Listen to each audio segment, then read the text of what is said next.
O vídeo a seguir possui recursos de legenda e libras. Apresenta cenas dinâmicas que registram diversas manifestações culturais de todas as regiões do Brasil, ambientado tanto nas ruas, nos palcos, como em grandes eventos e produções ou ambientes intimistas. O vídeo é plural, com agentes culturais de todas as idades, etnias, roupas e figurinos coloridos próprios de cada expressão cultural. A cultura é um dos mais preciosos instrumentos de democracia. É um canal de expressão plural que permite a convivência de diferentes vozes, histórias e visões de mundo. E por isso a cultura, tal qual a democracia, deve ser defendida e fortalecida.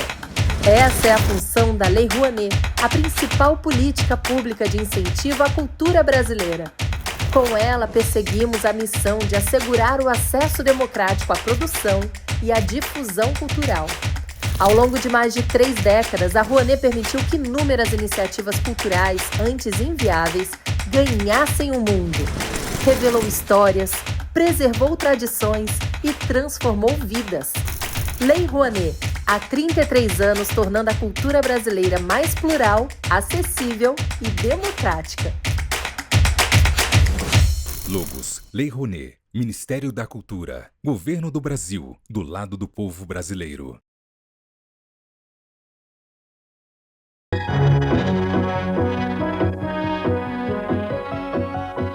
Voltamos com o Vamos Sair da Crise, um programa da TV Gazeta, Canal 11 de São Paulo, um programa que busca saídas para a crise brasileira.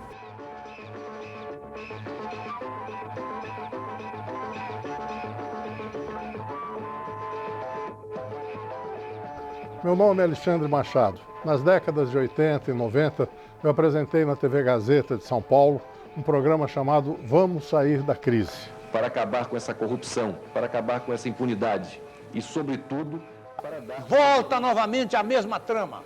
Como lançar um novo espírito para que o povo possa confiar nos políticos?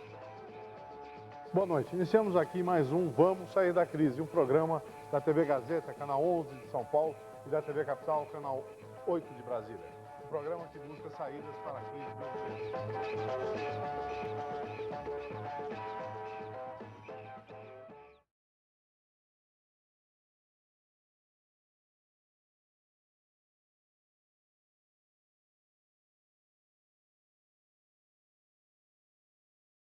Nesse episódio, trechos de entrevistas com os candidatos Leonel Brizola, Mário Covas, Paulo Maluf, Guilherme Afife e Aureliano Chaves.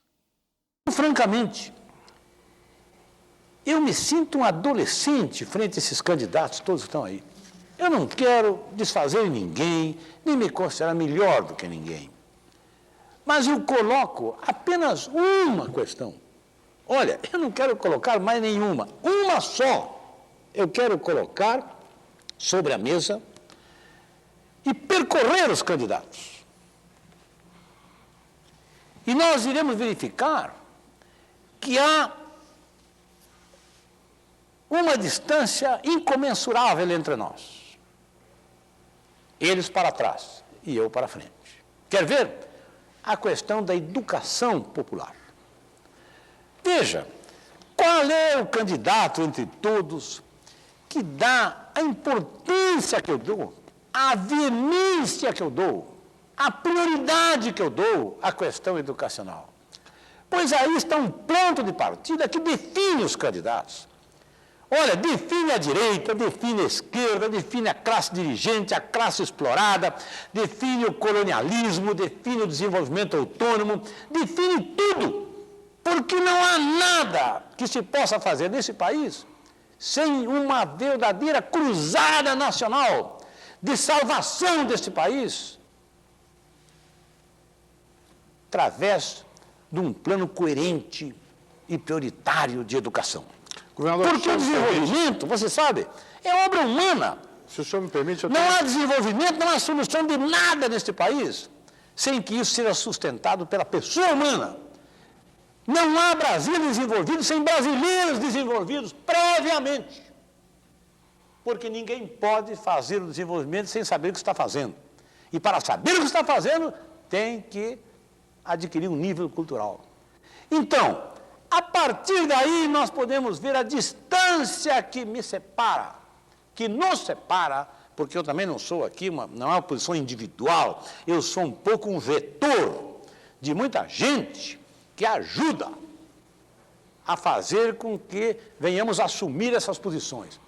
Nós proclamamos essa causa como a causa das causas neste país, e aí marcamos a nossa posição. Imagina, tem um candidato, precisamente esse que falávamos, das irregularidades, da corrupção em Alagoas. Sabe qual é a proposta de educação dele? É que se deveria fazer um plano diversificado de férias para que pais e crianças possam trabalhar nas lavouras, de acordo com as safras. Você imaginou o que é isto? Se isto é proposta de alguém que se apresente querendo governar um país como o Brasil, querendo tirar este país do atoleiro em que se encontra? Pois bem, eu apenas invoco a questão educacional para mostrar que há uma distância de léguas entre nós. É preciso que você faça aumento de salários persistentemente, aumentando a base salarial, fazendo uma política de pleno emprego, sem o que qualquer aumento salarial é ilusório, porque imediatamente a luta social é substituída por um enorme agrupamento de desempregados que acabam substituindo, trocando a mão de obra que fez a conquista. Portanto, uma política de pleno emprego tem que ser parte da proposta. Na nossa proposta, os sindicatos são absolutamente livres, absolutamente independentes e, portanto, com capacidade de articulação e negociação própria, o que é associado a seguro-desemprego e a possibilidade de uma situação de pleno emprego fundamentada em políticas sociais como a reforma agrária e a habitação e em investimentos em áreas de bens de salário, como roupa, sapatos, alimentação e outras, que ofereçam um enorme grupo de empregos por unidade de capital investida. A par disso, é necessário que você retome crescimento econômico. Isso passa por examinar o perfil de investimento, os prováveis investidores, a forma de estimulá-los, resolver a crise fiscal do Estado e, dentro disso, os salários têm um papel de persistente, o salário real tem um papel a desempenhar, de um persistente e sustentado aumento que nasce fundamentalmente da sua maior ou menor capacidade de acelerar o processo de retomada do desenvolvimento econômico. Olha, um governo que tem que enfrentar agora o déficit público, a dívida interna, etc., vai ter que olhar com muita clareza para o lado dos subsídios e para o lado dos incentivos e tem que eliminá-los, ou pelo menos reduzi-lo fundamentalmente àquilo que atinja diretamente a produtividade. No nosso governo, o subsídio existente vai ser dirigido à produtividade e não ao produto. Mas veja o seguinte, Alexandre, há um mês e meio atrás, uma televisão de grande audiência fez uma reportagem sobre o ouro e afirmou de maneira categórica, com 20 ou 30 milhões de telespectadores, que o maior exportador de ouro da América Latina era o Uruguai. E vocês que sabem, Alexandre, que o Uruguai não produz uma grama de ouro. Então, o que é o ouro exportado pelo Uruguai que o governo brasileiro está cansado, está, como se diz na gíria, com o cabelo na língua de saber que o ouro exportado pelo Uruguai é o ouro contrabandeado pelo Brasil. Então, não é o caso de interpelar as autoridades uruguaias, ou fazer, inclusive, um convênio com as autoridades uruguaias, ou botar os soldados do Exército na fronteira do Rio Grande do Sul com o Uruguai, para impedir que esse ouro saia sem pagar imposto nenhum, que alguém produziu e ganhou, ótimo. Ninguém é contra o lucro, muito menos eu. O que eu sou é contra o lucro especulativo, onde o indivíduo ganha, em vez de ele vender no dólar, que é o dólar oficial, ele vende do dólar no negro, no paralelo. Então, quando você sabe que o Uruguai é o maior exportador de ouro da América e não produz uma grama, então, no mínimo, o governo tinha que ter a curiosidade para saber de onde é que vem esse ouro e taxar que seja 1%, 2%, 3%.